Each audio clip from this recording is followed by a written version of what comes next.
Ini nih, saya harus pakai gambar nih ya. Nih, siapakah, bagaimana, kenapa orang bisa masuk neraka? Maka kita buka di dalam Yohanes 3 ayat 18. Barang siapa tidak percaya kepada anak, ya kepada Yesus, maka dia sudah di bawah penghukuman. Tidak percaya, maka di bawah penghukuman. Di bawah penghukuman. Sudah masih, udah otomatis. Jadi di dalam Wahyu berapa ya? Wahyu 20 ya. Yang namanya tidak tertulis dalam kitab kehidupan. Cek lagi ya, bentar supaya jangan salah ya. Wahyu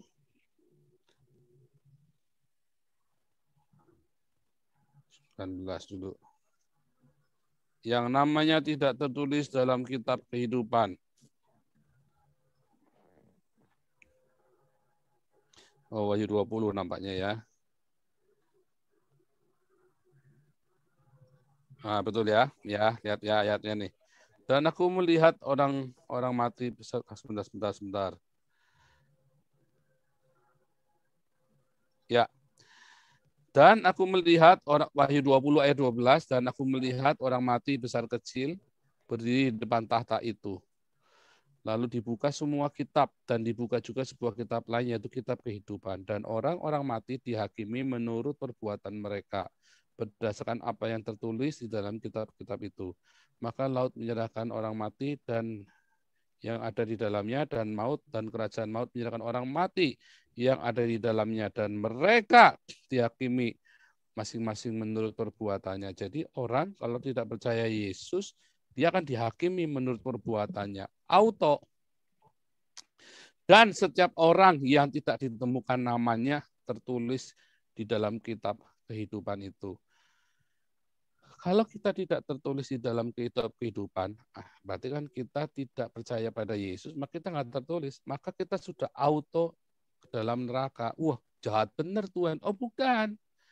Karena memang semua orang masuk neraka harusnya. Semua orang sudah berbuat dosa. Dan setiap orang akan dihakimi menurut perbuatannya masing-masing. Dari bayi sampai orang yang sudah hafal, katam dosanya, sampai ahli dosa pokoknya. Nah, bayi ada bikin apa? Ya belum bikin apa-apa. Makanya setiap orang masuk neraka. Tetapi di dalam neraka itu ada penghukuman. Bayi itu ya namanya bayi, belum melakukan apa-apa. Sementara orang yang sudah katam dosanya, yang sudah hebat dosanya, ya dia dihukum semakin berat. Nah, bagaimana supaya jangan masuk neraka? Ya nggak ada cara lain. Harus percaya Yesus yang sudah mati menebus Anda dan saya yang mau percaya. Yesus sudah menyediakan pembelian penebusan itu supaya jangan masuk neraka. Itu sudah disajikan begitu saja. Jadi bukan Yesus yang menghukum kita atau kita yang karena perbuatan kita masuk neraka, bukan. Kita sudah auto masuk neraka. Semua manusia telah berbuat dosa dan kehilangan kemuliaan Allah. Ya kan? Sejak zaman Nuh udah nggak ada lagi orang yang tidak berdosa, nggak ada lagi. Ya kan? Tapi kita semua akan masuk neraka. Bahkan para nabi pun seharusnya masuk neraka.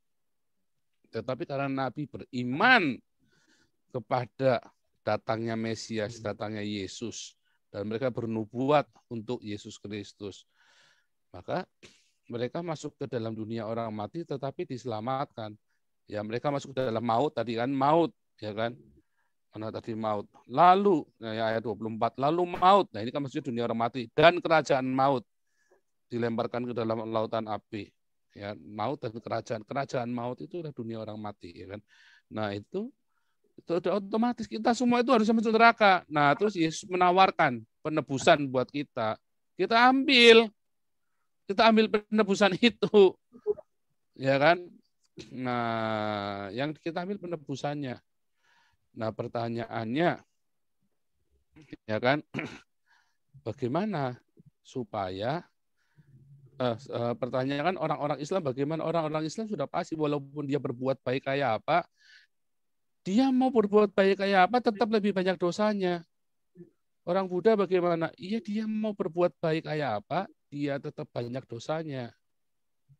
Makanya dia harus kejar penebusannya itu, tiket gratisnya itu, penebusannya itu, supaya dia bisa keluar dari neraka.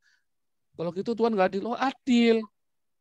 Semua kalau Anda bisa perbuatan amalnya lebih baik daripada perbuatan jahatnya, Anda akan masuk surga. Kan dihakimi menurut perbuatannya kan. Masalahnya ada nggak yang amalnya lebih banyak daripada kejahatannya? Ada nggak? Nah, itulah yang jadi masalah. Baru mikir aja udah dosa. Baru ngelintas niatan aja udah dosa. Ya kan? Apa yang mau, makanya Yesus menyediakan penebusan itu. Penebusan. Nah, setelah kita ditebus, apakah kita terus enak-enakan berbuat dosa? Enggak juga. Kalau Anda memang benar-benar di dalam Tuhan, ya, maka Anda tidak akan berbuat dosa lagi. Kalau Anda masih bolak-balik bikin dosa, jangan-jangan Anda belum ditebus. Balik lagi tadi, taunya dari mana kalau kita sudah minta ampun? Ya nanti dari ujian, dari tes-tesnya itu tiap hari kita tes harian kita baru tahu nih kita ini benar-benar tulus percaya Yesus apa enggak, benar-benar ditemukan hanya orang yang percaya sungguh-sungguh yang masuk surga. Kalau enggak sungguh-sungguh enak aja main-main. Enggak bisa. Taruhnya dari mana? Dari kitab harinya kita. Kita sungguh-sungguh apa enggak. Nah, kalau orang yang sungguh-sungguh, dia pasti akan dipenuhi Roh Kudus. Dan Roh Kudus itu akan membuat Anda semua untuk bisa hidup kudus. Ya kan Yesaya 36 ayat 27. Aku kan memberikan rohku. Tadi ya yang si Rudi Yohanes nanya, itu udah dibaptis Roh Kudus belum? Ya sudahlah, saya doain mereka lah. Pasti saya tinggal Roh Kudus turun apa mereka, itu terserah Tuhan, bukan terserah saya. Yang penting saya tumpangi tangan supaya mereka penuh Roh Kudus. Dan Roh Kudus itu yang akan memampukan mereka. Hukum yang ditaruh di dalam hati orang-orang ini. Gitu ya. Jadi neraka surga itu kalau kita percaya Yesus, maka kita akan auto di surga. Sekalipun berbuat dosa, Pak. Kalau kamu sudah percaya Yesus, kamu nggak akan berbuat dosa lagi. Kalau kamu masih berbuat dosa lagi, jangan-jangan kamu belum percaya. Ya, ayat 9 berkata, orang yang lahir dari Allah tidak berbuat dosa lagi. Nah, jadi ketika kita bertukan ke Roma, maka kita akan ngerti yang dimaksud Paulus gimana. Yang dimaksud adalah tidak berbuat dosa lagi, tidak mempraktekkan dosa lagi. Tapi apakah kita masih bisa untuk melakukan hal yang tidak baik? Oh bisa, tetapi kan Paulus bilang, bukan keinginanku. Beda dengan orang yang punya keinginan berbuat dosa tadi kan. Kan Paulus bilang dalam Roma 7 ayat 21 kalau nggak salah. Bukan keinginanku, aku nggak kepengin. Nah, kan? Jadi ada orang yang kepengin bikin dosa sama ada orang yang nggak kepengin.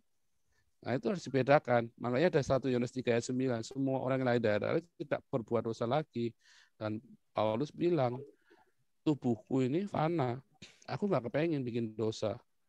Tetapi dia benar-benar nggak kepengen. Ada orang yang dia selingkuh. Aduh maaf ya ma, aku nggak bermaksud mau selingkuh. Tetapi ya aku kok ya itu godaan terjadi begitu saja ya bohong. Kepengen dia. Nah kalau Paulus kan beda. Aku tidak ingin benar-benar. Tetapi aku bisa melakukan sampai aku melakukan perbuatan yang tidak baik, yang tidak baik yang aku lakukan. Artinya bukan kecenderungan hatinya dia, tapi sisa-sisa manusia lama dan Tuhan akan hajar terus sampai itu disucikan, dimurnikan sampai di akhir mentoknya hidup kita. Disitulah kita akan ngerti pengampunan, ada kasih karunia. Kita kalau kita balik ke akar katanya, aku tidak hamartia lagi. 1 Yohanes 3 ayat 19. Orang yang lahir dari Allah tidak akan sesat lagi. Kenapa? Begitu sesat dibalikin lagi. Masih nggak dia bisa bikin salah? Bisa bikin salah. Tapi dia akan dibalikin lagi sama Tuhan kayak saya. Udah belok mau jadi Islam dibalikin. Kalau perlu gepuk supaya balik. Makanya kemarin saya bilang, Anda yang pengenalan akan Tuhannya masih salah atau masih dianggap salah sama orang lain, Anda jangan bingung-bingung. Anda melekat erat saja sama Tuhan Yesus. Ya sambil Tuhan, kalau memang aku masih salah, luruskan aku, benarkan aku. Dengan rendah hati, ya.